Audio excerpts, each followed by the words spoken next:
Hi friends, നമുക്ക് നല്ലൊരു tasty ആയിട്ടുള്ള സോയാബീൻ ടോസ്റ്റ് തയ്യാറാക്കാം. അപ്പോൾ റെസിപ്പി ഉറപ്പായിട്ട് സ്കിപ്പ് ചെയ്ത് തന്നെ കാണണമെന്നെങ്കിലേ മനസ്സിലാവുള്ളൂ.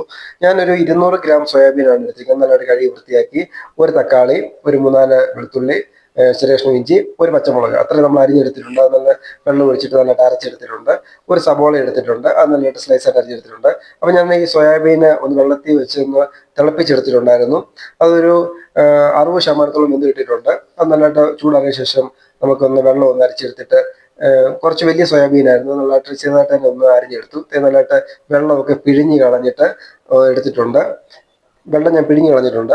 അതിലേക്ക് നമുക്ക് കുക്ക് ചെയ്യാനുള്ള പാത്രത്തിലൊക്കെ ഓയിൽ ഒഴിച്ചിട്ട് സബോള, ഒരു 1/4 ടീസ്പൂൺ ഉപ്പും സ്വല്പം കരിവേപ്പിലയും കൂടി ചേർത്തിട്ട് നമുക്ക് ഒന്ന് വഴറ്റിയെടുക്കാം. അത് നല്ലതായിട്ട് വഴന്നിട്ടുണ്ട്. 2 ടീസ്പൂണ് മുളക് പൊടി, 1 ടീസ്പൂണ് മല്ലിപ്പൊടി, ഒരു 1/2 ടീസ്പൂണ് ചില്ലി ഫ്ലേക്സ്, പിന്നെ 1 ടീസ്പൂൺ ഗരം മസാല, ഒരു 1/4 ടീസ്പൂൺ മഞ്ഞൾപ്പൊടിയും കൂടി ചേർത്ത് നല്ലതായിട്ട് മിക്സ് ചെയ്തെടുത്തിട്ടുണ്ട്. നല്ലതായിട്ട് തന്നെ മിക്സ് ചെയ്തെടുക്കുക.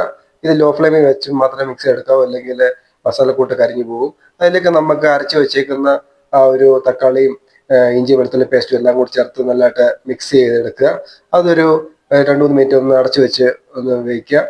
അപ്പം നല്ലതായിട്ടൊന്ന് ഫ്ലേവറൊക്കെ നിറയാൻ വേണ്ടി ഒന്ന് അടച്ചു വെച്ചത്. അതിലേക്ക് നമുക്ക് വേവിച്ച് വെച്ചിരിക്കുന്ന സോയാബീനും കൂടെ ഇട്ട് കൊടുക്കുക. എന്നിട്ട് നല്ലതായിട്ട് തന്നെ ഇളക്കിയെടുക്കുക. സ്വല്പം വെള്ളം കൂടി, ഒത്തിരി വെള്ളം വേണ്ട, റോസ്റ്റ് ആയതുകൊണ്ട് സ്വല്പം വെള്ളം കൂടി ചേർത്ത് ഇളക്കിയെടുക്കുക. അതിലേക്ക് നമുക്ക് കുറച്ച് കരിവേപ്പിലയും കൂടി ചേർത്ത് നല്ലതായിട്ട് തന്നെ മിക്സ് ആക്കി എടുക്കുക. അതിലേക്ക് ഞാൻ ഒരു 3/4 ടീസ്പൂൺ കുരുമുളക് പൊടിയും കൂടി ചേർത്തിട്ടുണ്ട്. ഇത് 200 ഗ്രാം സോയാബീൻ മാത്രമേ ഉള്ളൂ, അതിനായിട്ട് ആവശ്യമുള്ള മസാലക്കൂട്ട് മാത്രമേ ചേർക്കുന്നുള്ളൂ. ഇതിപ്പോൾ ഞാൻ ഒഴിച്ചത് വെളിച്ചെണ്ണയാണ് ഒഴിച്ചിരിക്കുന്നത്.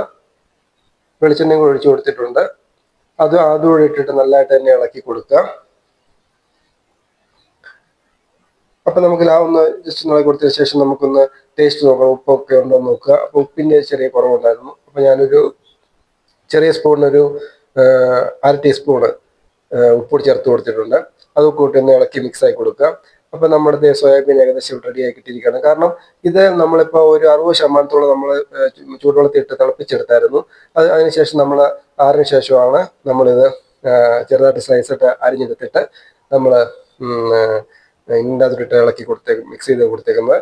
നമ്മുടെ സോയാബീൻ എൻ്റെ റെഡിയായി കിട്ടിയിട്ടുണ്ട്. നല്ല അടിപൊളി ടേസ്റ്റി ആയിട്ടുള്ള ഐറ്റം തന്നെയാണ്. അപ്പോൾ നിങ്ങൾക്ക് ഉറപ്പായിട്ട് ഈ വീഡിയോ ഇഷ്ടപ്പെടും. അപ്പം വീഡിയോ ഇഷ്ടപ്പെട്ട് നിങ്ങളിത് ഉറപ്പായിട്ടും കുക്ക് ചെയ്ത് നോക്കുക. ഇഷ്ടപ്പെടുവാണെങ്കിൽ നിങ്ങൾ ഇതിനകത്ത് ലൈക്ക് ചെയ്യുക, സബ്സ്ക്രൈബ് ചെയ്യുക. അപ്പം നല്ലൊരു ടേസ്റ്റുള്ള ഐറ്റം തന്നെയാണ്.